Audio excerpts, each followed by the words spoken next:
Apa punya lagu hari ini? Seorang lelaki suka kumpul barang antik. Bila sudah tiada, dia beri saja pada cucu dia.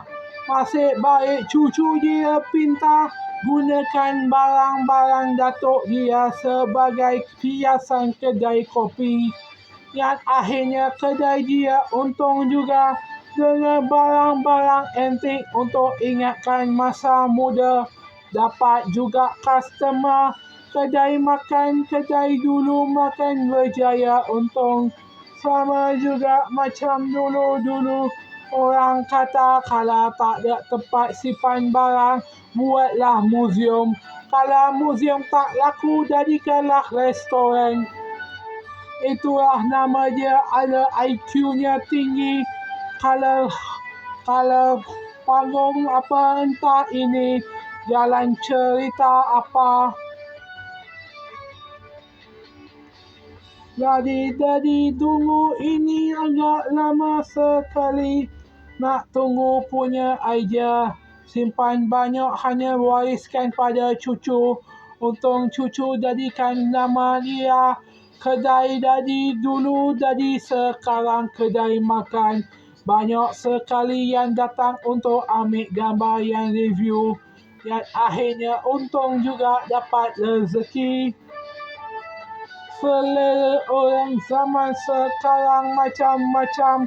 Apa tak lagi ini sosial media. Ingatlah orang zaman sekarang yang zaman dulu berbeza-beza. Cubalah dapatkan rezeki dengan kerja keras. Apa tak lagi dah berapa kali?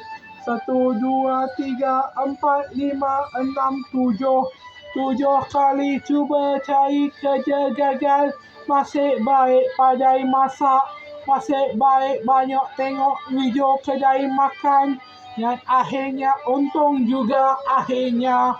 Alhamdulillah lah begitu.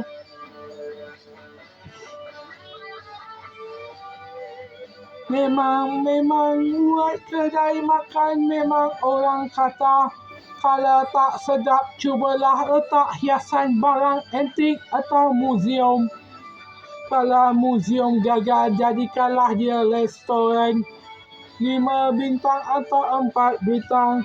Kalau dapat daging tidak sihat jangan lupa cek sendiri dekat sosial media atau cek kat Jabatan Kesihatan untuk cek daging. Jangan lupa cek daging.